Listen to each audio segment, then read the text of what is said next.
Do you swear to obey your husband in all things? If not, do you swear to divorce him? The voice of the mother-in-law-to-be echoed audibly in the holy ceremony. Looking at my soon-to-be husband, who was dressed in formal attire and waiting for my response with a shy expression, I felt a sense of despair about this marriage. My name is Emily. I lost my mom when I was young, and it's been just me and Dad ever since. Despite his busy work schedule, Dad did everything he could to make sure I wasn't lonely. During long vacations, he'd take me to various places to make memories. Whenever I'd start crying, missing Mom, he'd console me, tears in his own eyes. He is a kind dad. Dad was not good at cooking, and especially right after Mom passed, he'd often mess up meals and apologize to me. Wanting to support him, I started practicing cooking. At first, Dad watched me nervously as I handled fire, but it seems like my late mom's chef genes ran strongly in me, and I soon got good at it. Seeing my culinary skills, Dad happily handed the kitchen duties over to me. I started cooking for a likely exhausted Dad, which led me to develop an interest in baking. Now, as an adult, I work as a pastry chef. The job demands early mornings and late nights, but it's fulfilling. I met Raymond through my work. He's a delivery guy who brings supplies to my shop. At first, I didn't think much of him, but one day he secretly slipped me his contact info. His bashful yet hopeful expression when he did that made my heart skip a beat. As we started communicating, we went out to various places. Raymond, sweating profusely, nervously proposed, "Will you marry me?" We became engaged. Raymond is indecisive. Even when buying a single piece of clothing, he'd say, "I can't decide which one's better," furrowing his brows. I actually like that about him. Some friends thought it was pitiable when hearing stories about Raymond, but to me, his constant disheveled state was endearing. However, after meeting Raymond's mother, I started to feel uneasy. Raymond was raised by a single parent. His folks divorced when he was young.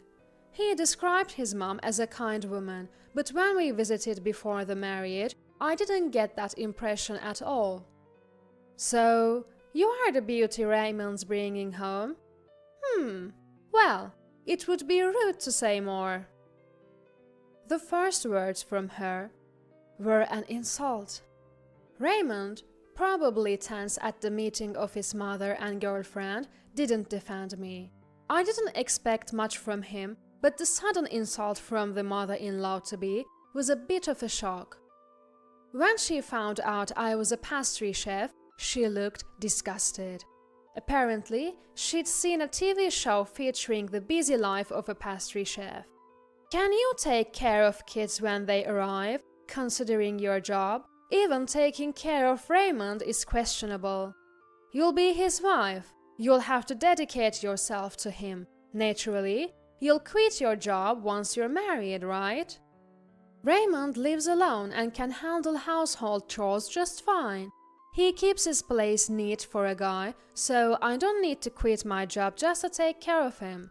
When we have kids, I plan on taking maternity leave and parental leave, but I'm not giving up my career as a pastry chef."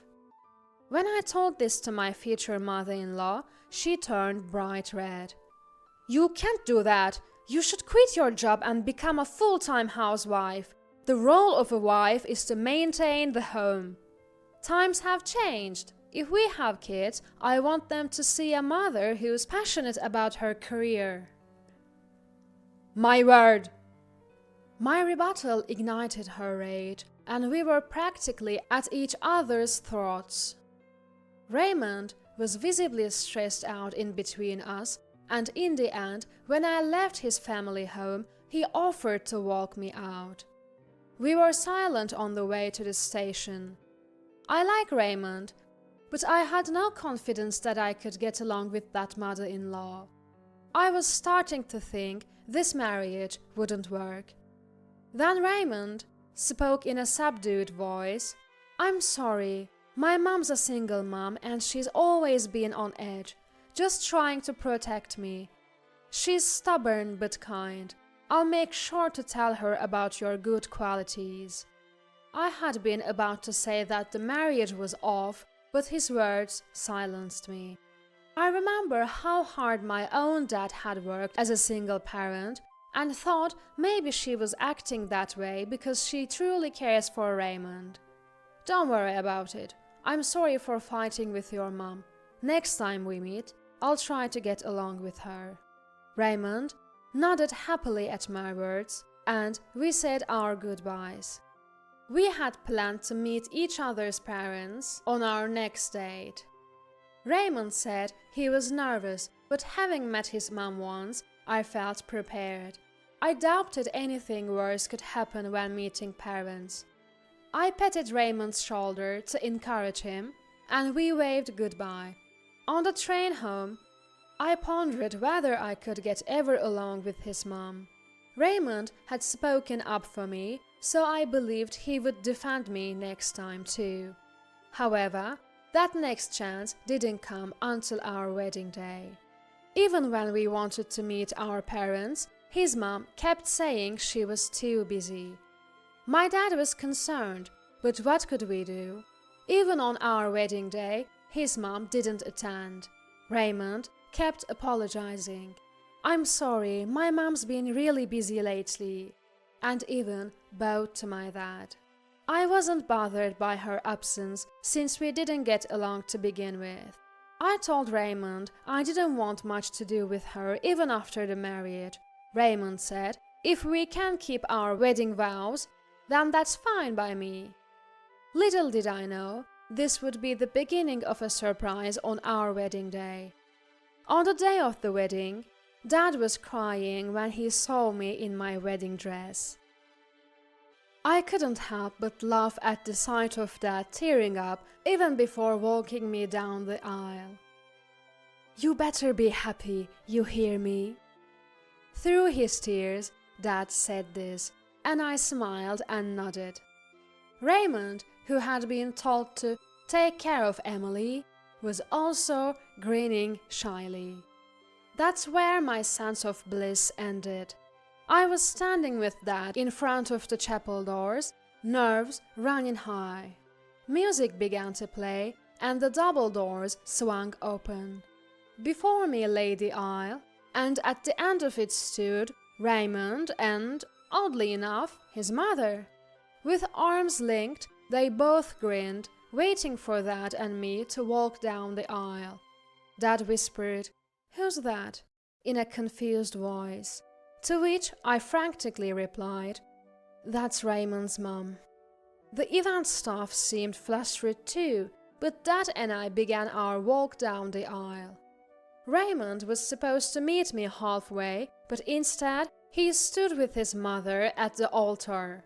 So Dad and I just stood there, dumbfounded in the middle of the aisle. "Before everyone makes their vows, Emily must first vow to me," Mother-in-law announced, unfolding a piece of paper she had in her hand. Glancing at Raymond to see if this was some surprise, he was just smiling at his mother. "Will you vow to obey your husband unconditionally? If you can't, you must vow to divorce." The room stirred at Mother-in-law's proclamation. Even the pastor and the staff seemed taken aback, and some were trying to stop her, but Mother-in-law didn't care. That's when it hit me, something Raymond had said before. When I told him that it would be difficult to get along with his non-attending mother in the future, he had said, "If you can keep your vows at the wedding, that's fine by me." I had thought it was unusually romantic for Raymond, but that wasn't the case. He meant that it was fine if I could keep a vow to mother-in-law during the wedding. What will it be? Will you vow?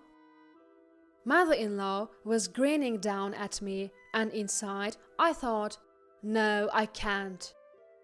I can't be related to someone like this, and I certainly can't obey Raymond unconditionally. Next to me, Dad softly muttered, "Should we go?" To which I nodded and said, "Yes." As I started walking back down the aisle, my soon-to-be mother-in-law yelled, "Where are you going?" I turned around and made myself clear. I can't go through with this. I can't become family with people who act so ridiculously. Fuming, my mother-in-law yelled back. Raymond stood there dumbfounded, while Dad and I retreated to the waiting room. The staff was scrambling. I apologized to them over and over as I changed out my wedding dress into casual clothes. I heard that Raymond and his mother were in another room talking to the staff, so I went to the reception area, apologized to the guests who had come, and said I'd be returning their gifts before leaving the venue. It was a heartbreaking ending, and I apologized repeatedly to Dad. He comforted me, saying, "It's better to know what kind of man he is before marrying him." I couldn't help but cry like a child at my father's words. I didn't get to check my phone until the next day. I had received a slew of encouraging messages from friends who had been guests, along with multiple calls from Raymond. When I called him back, his mother picked up the phone, furious for some reason, yelling, "You're late in calling!"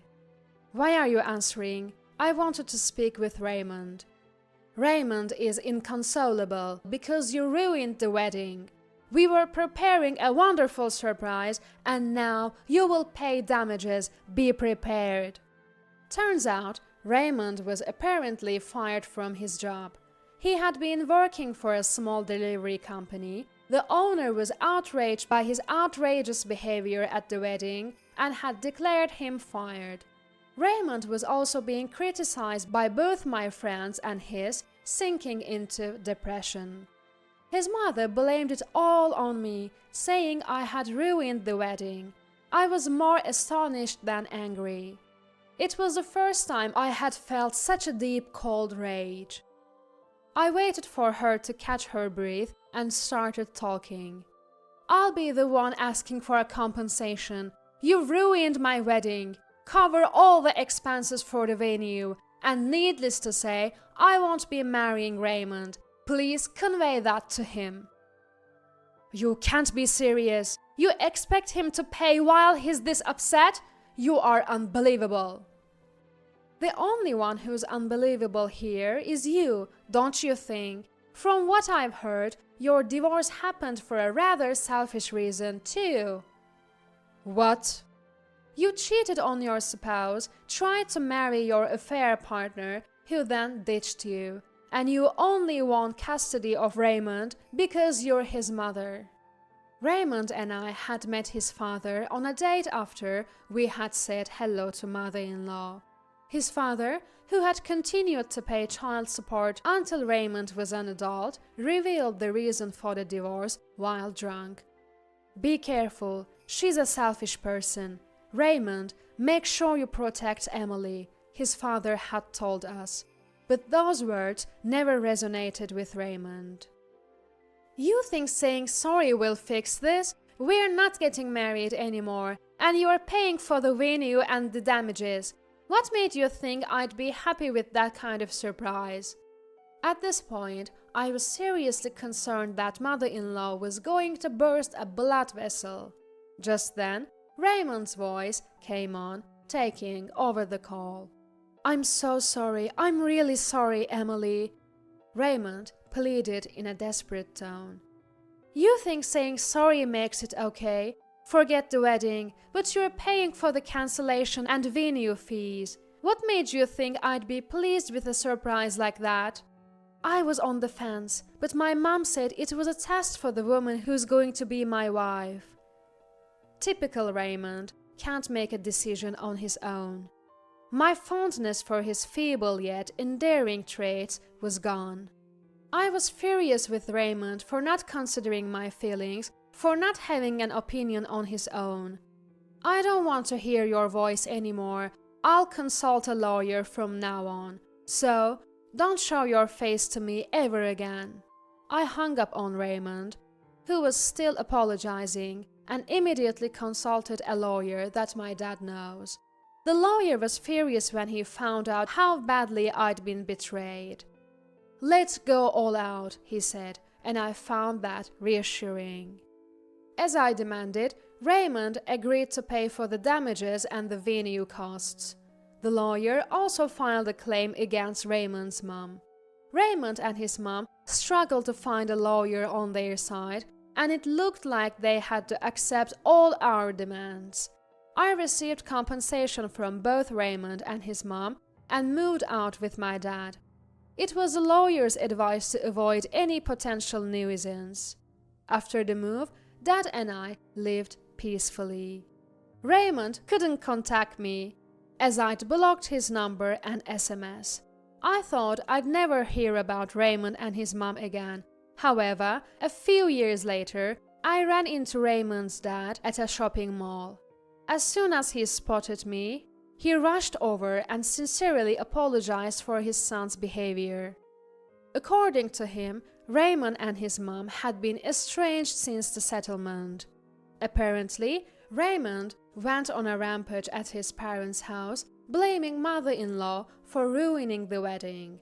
Mother-in-law, for her part, argued that he had to pay the cancellation fees because Raymond brought someone like me into their lives. It turned into a full-blown, knockdown, drag-out fight, or so I heard. Both Raymond and mother-in-law got into such a heated argument that they needed stitches.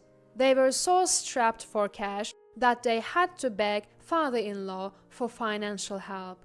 Unsurprisingly, father-in-law had no intention of bailing them out financially. Neither expected any financial aid from Raymond's dad, and they both lived hating each other. "I hope you find happiness, Emily," he said. Feeling a bit shy, I touched my flat belly. "I intend to." A guy friend from the cancelled wedding with Raymond had been incredibly supportive. We'd been friends since college, and he'd confessed that he'd liked me all along. Now, we're married. We didn't hold a ceremony as I'd had enough of weddings, but we did have wedding photos taken. Now, I'm pregnant. Raymond's dad genuinely wished for my happiness. When I report this to my husband, he assured me, "Don't worry, I'll take both you and our baby happy." Despite a terrible wedding experience, I found a new life of happiness, and I intend to protect this happiness.